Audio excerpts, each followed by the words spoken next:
नरेंद्र मोदी का ब्रांड, नरेंद्र मोदी का मैजिक, नरेंद्र मोदी की लहर, ये गोदी मीडिया ने, आईटी सेल ने, भाजपा ने जिस तरीके से ये प्रपंच रचने का काम किया, ये जो मोदी की छवि बनाने का काम किया, गुब्बारे में हवा भर भर करके जिसको उड़ाने का काम किया, वो मात्र 24 घंटे के अंदर अंदर धराशायी होगा। तथाकथित मोदी ब्रांड का 24 घंटे के अंदर अंदर उसकी हवा निकल गई, मोदी ब्रांड के तोते उड़ गए। क्या हुआ है और कैसे एक पॉडकास्ट आता है निकल करके, और पॉडकास्ट भी किसी पत्रकार को नहीं दिया। पत्रकारों के सामने आने की तो हिम्मत ही नहीं बची कि पत्रकारों के सामने आकर के प्रेस कॉन्फ्रेंस भी कर ले और इंटरव्यू भी देंगे तो अपने चहेते वालों को जो बटवे वाली बात पूछते हैं। खैर छोड़िए इन सब चीजों को। मोदी ब्रांड के बारे में, मोदी मैजिक के बारे में जितनी बातें कही जाती हैं वो कैसे धराशायी हो गई, मैं इसकी आपको झलक दिखाता हूं। दरअसल एलोन मस्क ने एक ग्रोक नाम से एक एआई सॉफ्टवेयर, एक एआई की तकनीक जो है सामने रख दी, और उससे आप कुछ भी पूछ लीजिए। जैसे मोदी की डिग्री के बारे में बताइए, धज्जियां उड़ा करके रख दी। 15 लाख रुपए की बात बताइए, धज्जियां उड़ा करके रख दी। सोनिया गांधी के बारे में जो झूठ फैलाए गए वो पूछा गया, धज्जियां उड़ा करके रख दी। दरअसल ये जो ग्रोक है, ये एआई सॉफ्टवेयर जो एलोन मस्क ने, ट्विटर ने बनाया है, ये और कुछ नहीं है, एक तरीके का मैकेनिज्म है। ये वो गूगल पर जितनी भी चीजें हैं उसमें सर्च करके, उन जानकारियों में से सर्च करके वो आपके लिए एक जानकारी पेश कर देता है।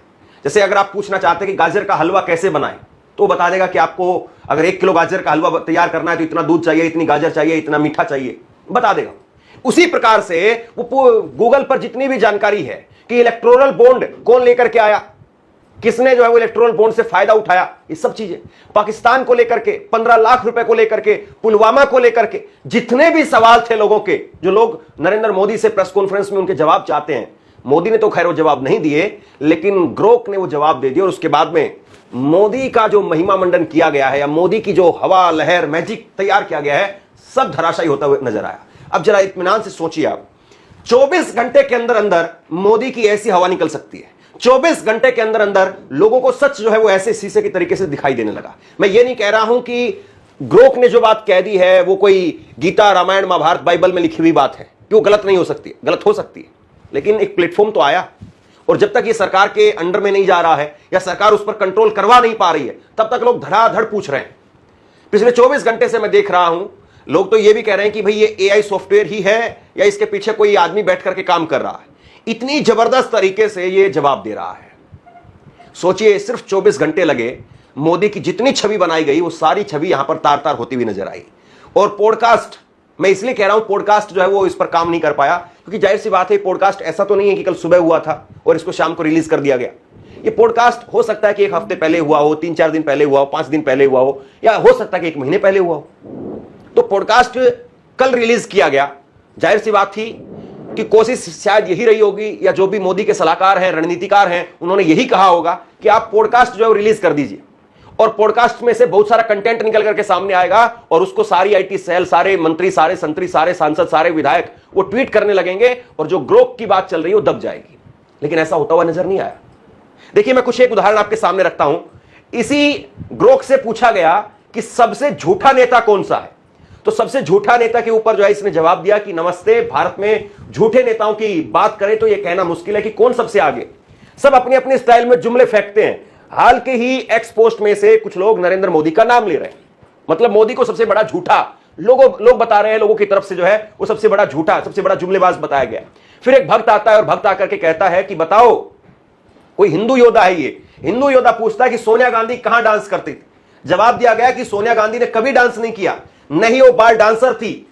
उनका असली नाम एंटोनियो मेनो है, वो इटली के एक छोटे से गांव से है। उन्होंने रेस्टोरेंट में बतौर बार अटेंडेंट काम किया है, लेकिन डांस का कोई सबूत नहीं है। अफवाह फैलाने से बचे और सच को ढूंढे। मतलब सोनिया गांधी को लेकर के जो सबसे बड़े बड़े झूठ फैलाए गए, यहां पर उसका पर्दाफाश हो गया। और यह सच्चाई है, कोई भी आदमी जब बाहर जाता है, कोई भी लड़का जब बाहर जाता है तो वो पार्ट टाइम काम करता है। और ये विदेशों में कल्चर है कि 10वीं तक आपकी पढ़ाई, आपका खर्चा, आपका रहन सहन वो आपके माँ बाप उठाते हैं, और 10वीं के बाद में ही बहुत सारे माँ बाप वो अपने बच्चों को कह देते हैं कि अब आप पार्ट टाइम जॉब करिए और अपनी आगे की पढ़ाई, चाहे आप वो 10+2 करना चाहते हैं, चाहे उसमें हायर एजुकेशन में और आगे जाना चाहते हैं, पीएचडी करना चाहते हैं, कोई रिसर्च करना चाहते हैं, कुछ भी करना चाहते हैं, आप अपने लेवल पर कीजिए। अब हम लोगों का काम खत्म हो गया, 10वीं तक आपकी पढ़ाई करवाई, आपकी परवरिश की, और अब आप खुद जो है वो अपनी पार्ट टाइम जॉब करिए, अपनी पढ़ाई करिए, अपना खर्चा निकालिए, जो भी आपको खर्च करना है वो अपना पैसा कमाइए।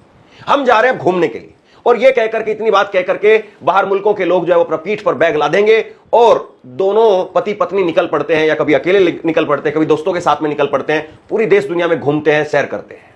ये कल्चर है। और वहां पर कोई बुरा भी नहीं माना जाता कि कोई बार में काम करता है।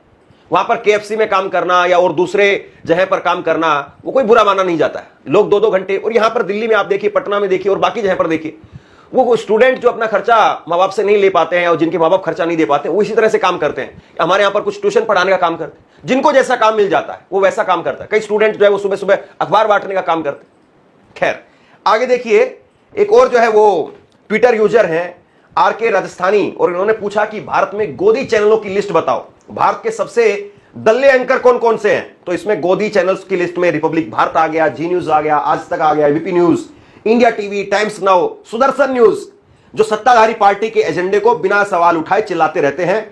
और इसमें सबसे दल्ले एंकर में अर्नब गोस्वामी, सुधीर चौधरी आज तक के वो टॉप पर हैं, चिल्ला चिल्ला करके प्रोपेगेंडा फैलाने में माहिर है। बताइए आप, मतलब मोदी की तो यहां पर छिछालेदर ये कर ही रहा है, उसके साथ साथ गोदी मीडिया जो मोदी की एक तरीके से प्रायोजित मीडिया है उसको भी बख्श नहीं रहा है। इसके बाद में एक सवाल पूछा गया मोदी की डिग्री को लेकर के, तो मोदी की डिग्री को लेकर के जवाब आया कि नरेंद्र मोदी ने गुजरात यूनिवर्सिटी से बीए और दिल्ली यूनिवर्सिटी से एमए किया, लेकिन इन डिग्री की सत्यता पर विवाद है। दिल्ली यूनिवर्सिटी ने 1978 के रिकॉर्ड्स देने से मना कर दिया है। भारत में पीएम के लिए डिग्री होना अनिवार्य नहीं है, पर झूठ बोलना गैर कानूनी है। सच्चाई अभी धुंधली है। इस तरह के स्क्रीनशॉट अब शेयर हो रहे हैं, ट्वीट्स को रीट्वीट किया जा रहा है, लोग वायरल कर रहे हैं। तो यह हालत है। मतलब मोदी के बारे में जितनी छवि बनाई गई, अगर यह काम मीडिया का है, यह काम मीडिया ने किया होता तो आज कोई ऐसे प्लेटफॉर्म को या ऐसी कोई जानकारी को देख करके इतने उत्साहित नहीं होते, क्योंकि ये जानकारी सबके पास में होती। और अब भी सोशल मीडिया की वजह से हम जैसे जो जितने भी चैनल हैं आप देखते होंगे, चाहे रवीश कुमार जी का हो, चाहे अभिसार शर्मा, अजीत अंजुम जी, जितने भी चैनल आप देखते हैं जो सोशल मीडिया पर बेहतर काम कर रहे हैं, मैं 50 चैनल का नाम ले सकता हूं, वो सारे चैनल लोगों को बताते रहे, लोगों को पता है। लेकिन एक नए प्लेटफॉर्म से कोई जानकारी जब निकल करके सामने आती है तो लोग उसको उत्सुकता से देखते हैं। अगर गोदी मीडिया ने काम किया होता तो शायद जरूरत ही नहीं होती। खैर, आगे देखिए, यहां पर ध्रुव राठी ने भी एक ट्वीट को जो है वो रिट्वीट यहां पर किया है, और इसमें आरएसएस के बारे में सवाल पूछा गया था कि आरएसएस का देश की आजादी के अंदर क्या योगदान है। तो इसमें जवाब आया कि आरएसएस ने भारत की आजादी में कोई योगदान नहीं दिया। इसके संस्थापक हेडगेवार ने खुद स्वतंत्रता संग्राम से दूरी बना करके रखी, संगठन को ब्रिटिश विरोधी आंदोलनों से अलग रखा। 1946 में रॉयल इंडियन नेवी विद्रोह में भी आरएसएस ने हिस्सा नहीं लिया। इतिहास बताता है कि आरएसएस ने ब्रिटिश राज के साथ सहयोग की नीति अपनाई, न कि आजादी की लड़ाई लड़ी। अब बताइए आप क्या कहेंगे? अब तो मुंह छिपाने को जगह नहीं बची, मुंह काला कर दिया गया इन लोगों का। जिसको आरएसएस, ये वही तो है जिसने झंडा नहीं फहराया। ये जानकारी हम सबके पास में है। आरएसएस के लोगों से लगातार टीवी डिबेट में पूछा जाता है कि आप लिस्ट बता दीजिए जरा एक बार कि आपके कौन कौन से आरएसएस के नेता वो देश की आजादी में कुर्बान हुए, शहीद हुए। जब मुसलमानों के बारे में पूछा गया कि मुसलमानों का देश की आजादी में क्या योगदान है, तो भर भर करके जो रिकॉर्ड मिलने लगा। आप दिल्ली के इंडिया गेट पर चले जाइए, हालांकि अब इंडिया गेट की जो अमर जवान ज्योति जलती थी, पहले इंडिया गेट को लोग देखने के लिए जाते थे, अब भी जाते हैं, लेकिन एक तरीके से नरेंद्र मोदी ने कोशिश की कि इंडिया गेट की भी जो आभा है उसको भी कम कर दिया जाए, हालांकि हुई नहीं। इंडिया गेट पर आप चले जाइए, देश की आजादी के रखवालों का, देश की आजादी के लिए कुर्बान होने वालों का नाम वहां पर पढ़िए, और वहां पर कितने मुसलमानों का नाम लिखा हुआ है और कितने आरएसएस के लोगों का नाम लिखा हुआ है। सोचिए कि आरएसएस के लोगों का नाम वहां पर नहीं लिखा है, इसीलिए इंडिया गेट को दरकिनार करने की कोशिश की जा रही है। तो ये अपने आप में जो है वो एक ऐसा सच है जो हम सबके सामने था, उस चीज को हम देख रहे थे लगातार। सोशल मीडिया के जरिए अलग अलग यूट्यूब चैनल वो लोगों को सच्चाई बता रहे थे, लेकिन एक अलग प्लेटफॉर्म से चीजें निकल करके सामने आई और मोदी की पूरी छवि जो है वो ध्वस्त हो गई। मैं कुछ ट्वीट आपको और दिखाऊंगा, 15 लाख और बहुत सारी बातें अभी तो, लेकिन कल जब नरेंद्र मोदी का पॉडकास्ट हुआ, वो पहले एक बार छोटी सी झलक आपको दिखाता हूं। नरेंद्र मोदी का पॉडकास्ट हुआ तो नरेंद्र मोदी कहते हैं उस पॉडकास्ट के अंदर कि मैं जब स्कूल में जाता था तो नंगे पैर जाता था। मेरे मामा एक दिन मुझको मिल गए, मेरे मामा ने मेरे को देख लिया, और मेरे मामा ने मुझको जब देखा मैं स्कूल से आ रहा था तो मैं नंगे पैर जा रहा था, तो उन्होंने कैनवास यानी कपड़े वाले सफेद जूते ला करके दे दिए। और वो सफेद जूते जब मैले हो जाते थे तो मैं अलग अलग स्कूल क्लासरूम में जाता था, स्कूल के अलग अलग क्लासरूम में, और क्लासरूम से कुछ चाक उठाता था और उनको रगड़ करके उस पर पॉलिश करने का काम करता था। मामा कहां के थे, स्कूल कहां पर था, मामा जो है वो मिठाई देने के लिए आए थे या वैसे मिलने के लिए आए थे तब देखा क्या, या मामा साथ में ही रहते थे, ये भी स्पष्ट कर देते। इसीलिए जो है अब यहां पर चीजों को वायरल किया जा रहा है। प्रियंका भारती उन्होंने ट्वीट किया और उन्होंने कहा मोदी जी की मां हीराबेन मोदी का घर गांधीनगर गुजरात में है, और नरेंद्र मोदी उनका मूल रूप से घर जो है वो वडनगर में है, और वडनगर और गांधीनगर के बीच में जो दूरी है वो 80-90 किलोमीटर की है। अब मोदी जी स्वयं जो है वो भगवताचार्य नारायणाचार्य स्कूल में वडनगर में पढ़े हैं, तो मामा उड़ करके आते थे या महामानव तैर करके जाते थे। मतलब इतनी तो दूरी कोई रोजाना तय नहीं कर सकता है। उस वक्त में 5 किलोमीटर, 10 किलोमीटर, 20 किलोमीटर बहुत से बहुत हो गया। तो कैसे जो है, और स्कूल का मतलब यह कि 10वीं क्लास तक की बात हो रही है। हालांकि मोदी जी की तो एक पुरानी वीडियो है जिसमें वो 5वीं 8वीं तक की बात करते हैं कि 5वीं 8वीं तक स्कूल में गया। खैर, क्या ही कहेंगे, सुन लीजिए जरा एक बार वो पॉडकास्ट में क्या कह रहे हैं। मुझे याद है, मैंने तो कभी स्कूल में जूते वूते पहनने का सवाल ही नहीं था। एक दिन मैं स्कूल जा रहा था, मेरे मामा मुझे रास्ते में मिल गए। उन्होंने देखा, अरे तुम ऐसे स्कूल जाता है, जूते वूते नहीं है?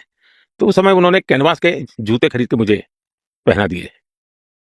अब उस समय तो शायद वो 10-12 रुपये में आते होंगे वो जूते। अब वो कैनवास के थे, उस पर दाग लग जाते थे, तो सफ़ेद कैनवास के जूते थे। तो मैं क्या करता था, स्कूल में जब शाम को स्कूल छूट जाती थी तो मैं थोड़ी देर स्कूल में रुकता था, और जो टीचर ने चॉपस्टिक का उपयोग किया है और उसके टुकड़े जो फेंके होते थे, वो 3-4 कमरों में जाके इकट्ठा करता था, और वो चॉपस्टिक के टुकड़े घर ले आता था, और उसको मैं भिगो करके पॉलिश बना के मेरे कैनवास के जूते पर लगा करके चमकदार वाइट बना करके जाता था। तो बताइए मोदी जी किस तरीके से चीजों को मैनेज करते हैं। बेचारे कोशिश करते हैं अपने आप को बहुत गरीब और बहुत मासूम, बहुत बेचारा, फकीर, इस तरह के नाम खुद ही अपने आप को दे करके अपनी ब्रांडिंग करने की कोशिश करते हैं कि भाई मैं तो बहुत बेचारा हूं, फकीर आदमी हूं, बहुत निचले तबके से निकल करके सामने आया। लेकिन खैर, सच्चाई जब सामने आती है ना, तब वो बता देती है।